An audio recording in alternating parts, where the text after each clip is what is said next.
खबरों का सिलसिला शुरू करते हैं सुपरफास्ट 100 में। मैं हूं आपके साथ अनुराग मुस्कान। नमस्कार, मैं हूं आंचल आनंद। प्रधानमंत्री नरेंद्र मोदी ने आज लोकसभा में अपना पहला भाषण दिया। राष्ट्रपति के अभिभाषण पर चर्चा करते हुए मोदी ने कई बड़ी बातें कही।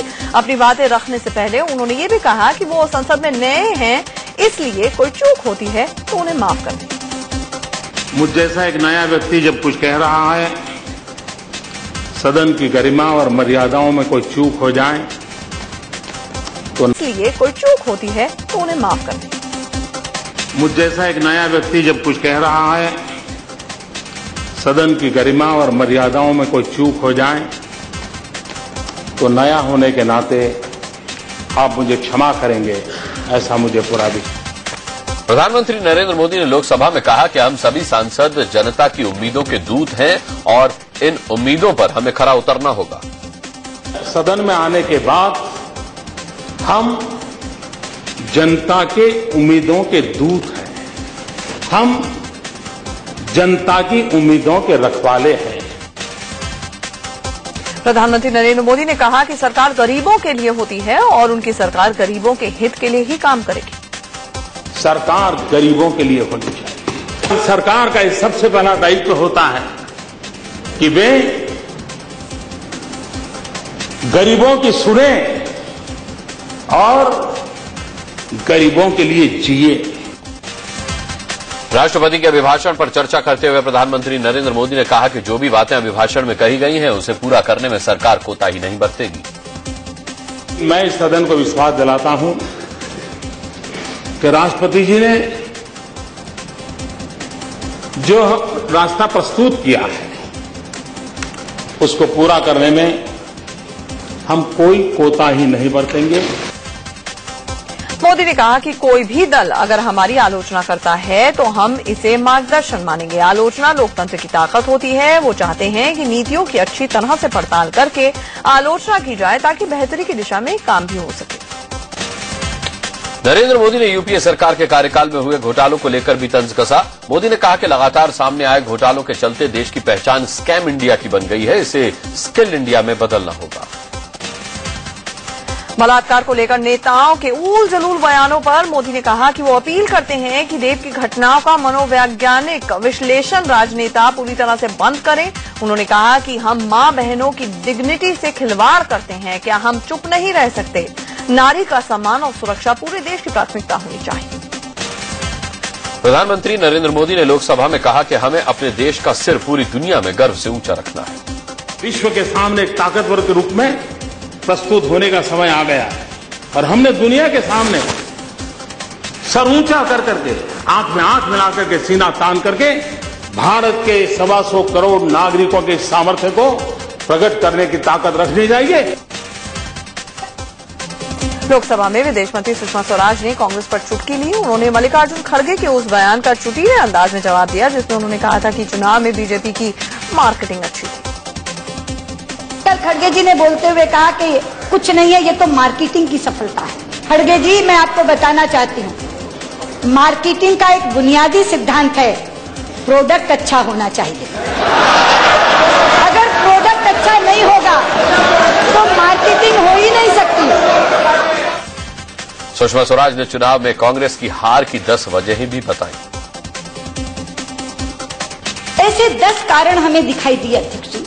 महंगाई की मार, घोर भ्रष्टाचार, घोटालों की भरमार, किसानों का हाहाकार, बंद कारोबार, मंद व्यापार, युवा बेरोजगार, महिलाओं से दुराचार, संस्थाओं से दुर्व्यवहार और 10वां कारण था अध्यक्ष जी, सैनिकों के साथ सीमा पर अत्याचार। विदेश मंत्री सुषमा स्वराज ने उदाहरण पेश करते हुए कहा कि किस तरह से बीजेपी ने महिला सशक्तिकरण के लिए काम किया। गुजरात में मुख्यमंत्री का पद खाली हुआ, हमने एक महिला मुख्यमंत्री को वो पद दिया। 23 कैबिनेट मंत्रियों में से 6 कैबिनेट मंत्री यानी 25% का हिस्सा हमने महिलाओं को दिया। एक महिला ने ये स्पीकर का पद खाली किया, हमने आप जैसे गरिमामय व्यक्तित्व को इस पर सुशोभित किया। लोकसभा में सुषमा स्वराज ने महिला आरक्षण के बिल के लिए कांग्रेस से समर्थन मांगा। सुषमा ने सदन में कांग्रेस के नेता मल्लिकार्जुन खड़गे से कहा कि सरकार जब महिला आरक्षण बिल लेकर आएगी तो कांग्रेस उसका समर्थन करे। लोकसभा में चर्चा के दौरान समाजवादी पार्टी के सुप्रीमो मुलायम सिंह यादव ने सरकार से पूछा कि आखिर महंगाई कब कम होगी। उन्होंने जब ये कहा कि मोदी सरकार आने पर महंगाई बढ़ी है तो सत्ता पक्ष ने खूब हंगामा शुरू कर दिया। को तो ने उठ ले ली। हम मानते हैं कि महंगाई खत्म नहीं कर सकते थे। अगर महंगाई खत्म नहीं कर सकते थे तो थोड़ी बार महंगाई कम करते थे। सच बहुत है, ये सरकार बनते महंगाई और बढ़ी है कई चीजों में। महंगाई पर मोदी को घेरने के बाद मुलायम ने भी पूछा कि आखिर पाकिस्तान के पीएम से उनकी क्या बात हुई। मुलायम ने यह भी पूछा कि आखिर पाकिस्तान के चंगुल से कश्मीर को कब छुड़ाया जाएगा। मुलायम ने बीजेपी पर निशाना साधते हुए ये भी कहा कि बहुमत मिल गया है तो ज्यादा घमंड में ना रहे बीजेपी।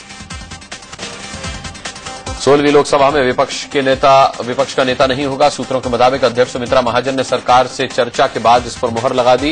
नियमानुसार विपक्ष को लोकसभा सीटों का 10% यानी कि 55 सीटें पानी होती हैं।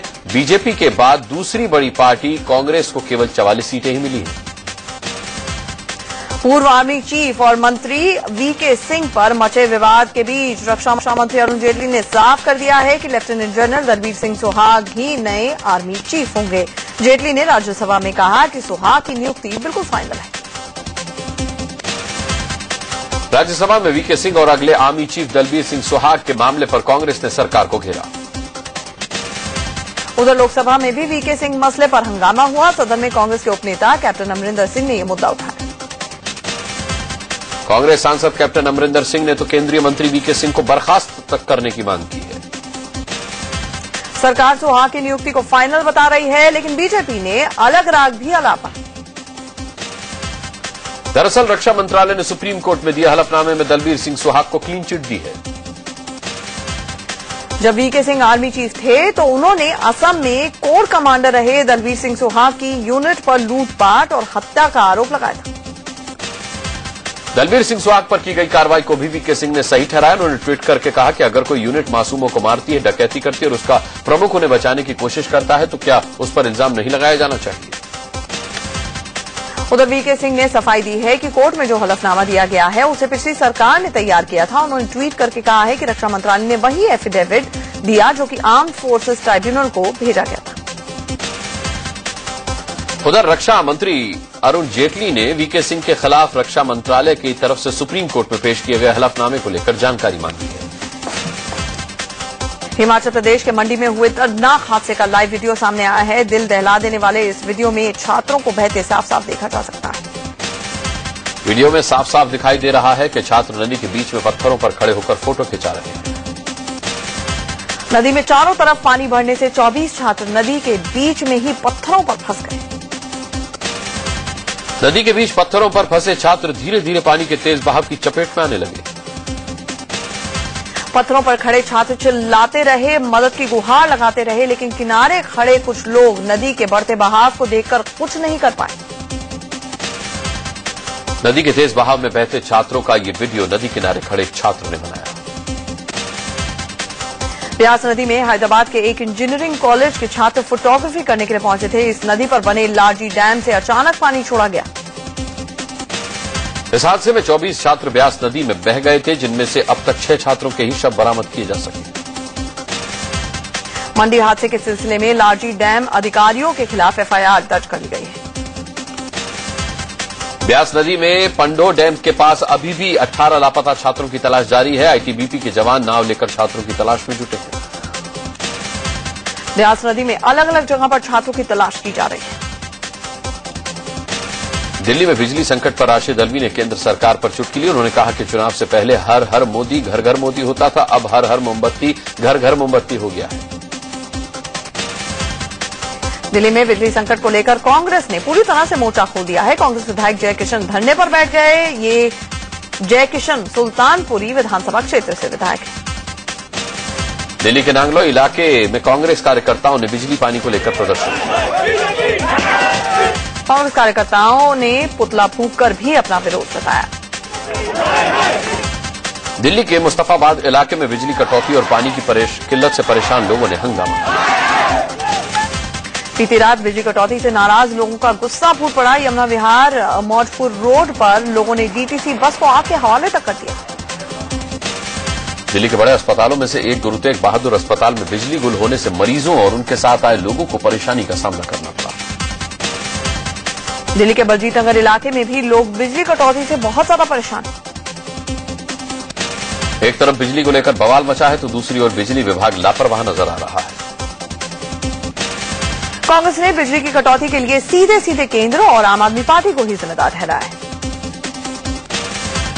दिल्ली बिजली कटौती के साथ पानी की किल्लत से भी जूझ रही है। ओखला इलाके में लोग पानी न मिलने से परेशान हैं। इलाहाबाद हाईकोर्ट ने सख्त रुख अपनाते हुए बदायूं गैंगरेप केस की मॉनिटरिंग खुद करने का फैसला किया।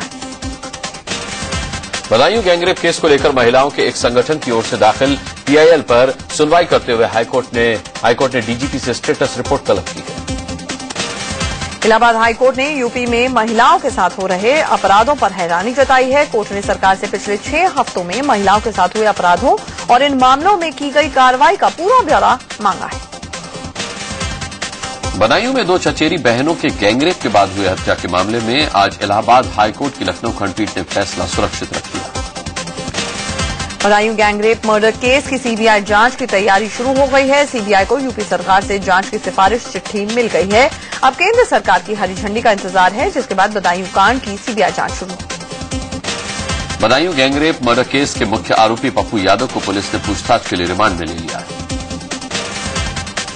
यूपी के बदायूं रेप कांड जैसा एक और सनसनीखेज मामला सामने आया है। बहराइच में एक विवाहित महिला को कथित तौर पर बलात्कार के बाद पेड़ से लटका दिया गया। मामला रानीपुर का है और आरोप गांव के ही कुछ दबंगों पर लगा है, जो फिलहाल फरार बताए जा रहे हैं।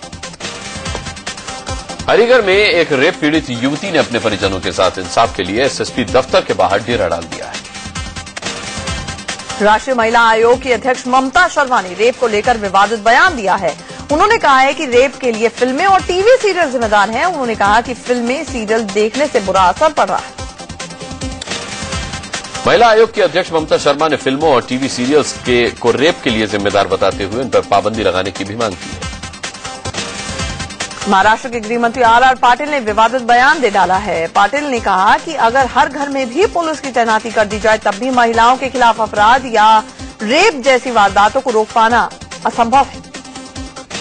महाराष्ट्र के विधान परिषद में पाटिल ने बयान दिया है कि महाराष्ट्र में 13% से ज्यादा रेप की वारदातों में पिता, भाई या करीबी रिश्तेदार